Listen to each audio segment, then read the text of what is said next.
Belt போ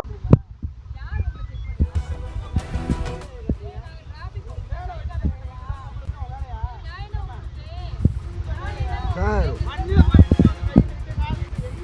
ஏங்க மறைச்சு செக் பண்ண தானே வேணும். உங்களை மறைச்சு தான் செக் பண்றான். சீட் பெல்ட் போடல மரியாதையா பேசுங்க சார். மனிதனுக்கு மரியாதை கொடுங்க. மனிதனுக்கு மரியாதை கொடுங்க சார். நீங்க முதல்ல என்ன செக் பண்றீங்க? அதுக்கு என்ன செக் பண்றீங்க? அதுக்கு என்ன செய்யலாம்?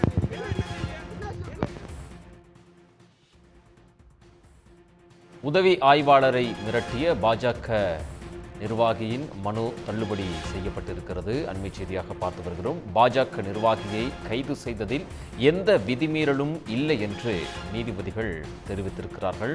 காவல் ஆய்வாளர் மீது நீதிமன்ற அவமதிப்பு நடவடிக்கை எடுக்க கோரி பாஜக நிர்வாகியை தொடர்ந்த வழக்கு தள்ளுபடி செய்யப்பட்டுள்ளது. உதவி ஆய்வாளரை மிரட்டிய பாஜக நகர தலைவர் உதயகுமாரை கைது செய்ததை எதிர்த்த மனு தற்போது தள்ளுபடி செய்யப்பட்டிருக்கிறது. குற்றத்தின் தீவிரத்தை கருதியே மனுதாரர் கைது செய்யப்பட்டிருக்கிறார் என்று நீதிபதிகள் தெரிவித்திருக்கிறார்கள். சிவகங்கை பாஜக நகர செயலாளர் உதயகுமார் தொடர்ந்த வழக்கை தள்ளுபடி செய்திருக்கிறது நீதிமன்றம். போக்குவரத்து விதிமீறலுக்காக அபராதம் விதித்த பெண் போலீஸை பாஜக நிர்வாகி மிரட்டி இருக்கிறார். பாஜக நிர்வாகியை கைது செய்ததில் எந்த விதிமீறலும் இல்லை என்று நீதிபதிகள் விசாரணையின் போது தெரிவித்திருக்கிறார்கள்.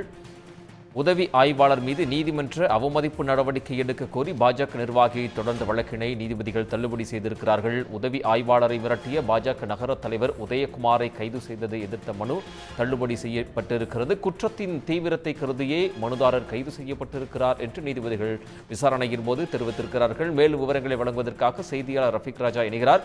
ரஃபீக் ராஜா, இந்த வழக்கின் விசாரணையின் முழுமையான விவரங்கள். நிச்சயமாக சிவகங்கையைச் சேர்ந்த பாஜக பிரமுகர் உதயகுமார் உயர்நீதிமன்ற மதுரை கிளையில் ஒரு மனுவினை தாக்கல் செய்திருந்தார். குறிப்பாக கடந்த 2024 ஆண்டு ஜூன் 23 சிவகங்கை சாலையில் செல்லும் போது இவரது வாகனத்தை போக்குவரத்து துணை ஆய்வாளர் கொண்ட குழு நிறுத்தி சோதனை செய்துள்ளனர். அப்பொழுது பெண் காவல் துணை ஆய்வாளருடன் இவர் வாக்குவாதத்தில் ஈடுபட்டுள்ளார். குறிப்பாக காவலர்களை வா போ நீ என்ற உரிமையில் பேசியுள்ளார். இது சம்பந்தமாக இவர் மீது வழக்கு பதிவு செய்யப்பட்டு இவரை உடனடியாக கைது செய்து சிறையில் அடைத்தனர். குறிப்பாக இவர் மீது பதியப்பட்ட வழக்குகளின் கீழ் 7 வருடத்திற்கு குறைவாக தண்டனை பெறக்கூடிய வழக்கு. எனவே இந்த வழக்குகளில் தன்னை கைது செய்தது என்பது உச்சநீதிமன்ற அவமதிப்புக்கு உள்ளாகும். எனவே சம்பந்தப்பட்ட காவல் ஆய்வாளர் துணை ஆய்வாளர்கள் மீது நீதிமன்ற அவமதிப்பு வழக்கு எடுக்க வேண்டும் என்றுதான் மனு தாக்கல் செய்திருந்தார். இந்த மனு விசாரணைக்கு வந்தபோது தமிழ்நாடு கூடுதல் தலைமை குற்றவியல் வழக்கறிஞர் செந்தில்குமார் ஆஜராகி இவர் மீது பெண் காவலரை பொதுவெளியில் வைத்து வா போ என்று உரிமையில் பேசியுள்ளார். ஆகையால் இந்த குற்றத்தின் தீவிரத்தை கருத்தில் கொண்டுதான் இவரை கைது செய்து சிறையில் அடைத்தோம் என தெரிவித்தார். இதையே பதிவு செய்த நீதிபதிகள் ஒரு பெண் துணை ஆய்வாளர் என்றும் பாராமல் பொதுவெளியில் இருந்து வாப்போ என்று பேசியதற்கான ஆதாரங்கள் உள்ளது. எனவே இது உச்சநீதிமன்ற வகுத்துள்ள விதிமுறை மீறல்களை மீறுதல் ஆகாது.